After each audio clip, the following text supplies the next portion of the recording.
আজকে আমি আলু পোস্ত রেসিপি আপনার সাথে শেয়ার করব। নিরামিষের দিনে বা যারা নিরামিষ খান তারা তো ডেলি বেসিসে কী রান্না করবেন সত্যিই খুব চিন্তার বিষয়, রান্না করব কালকে। তো এইভাবে আলু পোস্ত বানিয়ে একবার খেতে পারেন, দুর্দান্ত হয় খেতে, আর গ্যারেন্টি দিচ্ছি একতলা ভাত নিমেষে খেয়ে নিতে পারবেন। চলুন দেখে নেওয়া যাক। 6টা মতো আলু খুব ভালো মতো খোলা ছাড়ি ধুয়ে ছোটো ছোটো পিস করে কেটে নিয়ে ওগুলোকে জল দিয়ে খুব ভালো মতো আরেকবার ধুয়ে নেবো। জল দিয়ে 2-3 বার ধুয়ে নিয়ে আলুটা আমি সাইডে সরিয়ে রাখলাম। তারপরে আমি মিক্সিং জারের মধ্যে দিয়ে দিলাম 3 চামচ পোস্তটা শুকনো খোলায় গুঁড়ো করে নেবো, সেটাও দেখাবো আপনাদের। আর অন্যদিকে আমি কড়াই চাপিয়ে দিয়েছি, চাপিয়ে দিয়ে দিলাম 2 চামচ সর্ষের তেল, দিয়ে কালো জিরে আর 2টো শুকনো লঙ্কা ফোড়ন দিয়ে দিলাম। পোস্ত রেসিপি সর্ষের তেলেই বেশি ভালো হয়, আপনারা চাইলে সাদা তেলে করতেই পারেন। দিয়ে আলুগুলো আমি নুন হলুদ দিয়ে খুব ভালো মতো ভাজা ভাজা করে নেবো। লক্ষ্য রাখতে হবে যেন একদম পোড়া পোড়া না হয়ে যায় বা কড়া ভাজা না হয়ে যায়, কারণ পোস্ততে হালকা একটু লালচে ভাব এলেই যথেষ্ট। এটা সময় নিয়ে খুব ভালো মতো আমি নাড়াচাড়া করে নেবো। এই মিনিট 2-3 মতো আমি নাড়াচাড়াটা করেছিলাম।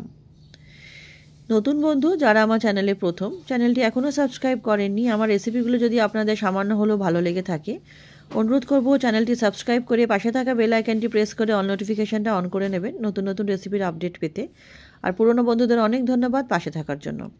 আলুটা ভাজাও হয়ে গেছে। এরপরে আমি 1 গ্লাস জলের 1/2 কাপ জল দিয়ে আলুটাকে সেদ্ধ হতে দেবো। আর ওদিকে পোস্তটা আমার গুঁড়ো হয়ে গেছে।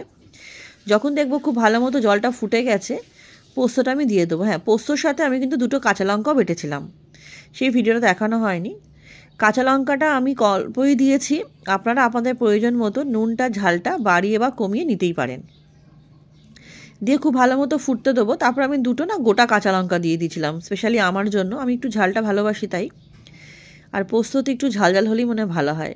দিয়ে একটু ভালো মতো ফুটিয়ে নিয়ে আমি এর মধ্যে দিলাম সামান্য চিনি। একটু নিরামিষ রান্না চিনি হলে তো ভালো লাগে, আর চিনি তো সমস্ত কিছু ব্যালেন্স করবে, ঝাল আর নুনটা। দিয়ে আমাকে এটা মিনিট 2-3 মতো আরও ভালো মতো নাড়িচাড়িয়ে নিতে হবে। নাড়িচাড়িয়ে নিয়ে এই যে জল জল ভাবটা আছে, আমি এতটা জল জল রাখবো না, এটা আমি হালকা একটা গ্রেভি ভাব রাখবো। আলুটা দেখলাম সেদ্ধ হয়ে গেছে, বা গ্যাসের ফ্লেমটা আমি মিডিয়াম টু হাই করে, বাকি রান্নাটা কিন্তু আমি মিডিয়াম টু লোতে করেছি, বাট এই যখন দেখবো জলটা শুকানোর পালা গ্যাসের ফ্লেমটা মিডিয়াম টু হাই করে নিতে হবে। দেখবেন জলটা কেমন আস্তে আস্তে শুকিয়ে যাচ্ছে।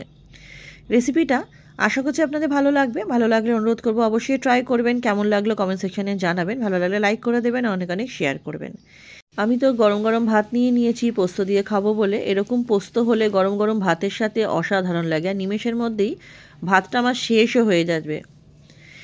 নিরামিষের দিনে এরকম রেসিপি আপনারা অনায়াসেই বানিয়ে নিতে পারেন, হয়ও তাড়াতাড়ি আর খেতেও হয় দুর্দান্ত। রেসিপিটা আশা করছি আপনাদের ভালো লাগবে। ভালো লাগলে অনুরোধ করবো অবশ্যই ট্রাই করবেন। কেমন লাগলো কমেন্ট সেকশানে জানাতে কিন্তু ভুলবেন না। ভালো লাগলে লাইক করে দেবেন, ফ্রেন্ডস ফ্যামিলির সাথে অনেক অনেক শেয়ার করবেন। তাহলে চলুন আজকের মতো ভিডিওটা এখানেই শেষ করছি। নেক্সট দিন আবারও হাজির হব নতুন কোনো রেসিপির সাথে। সবাই খুব ভালো থাকবেন, সুস্থ থাকবেন, সাবধানে থাকবেন।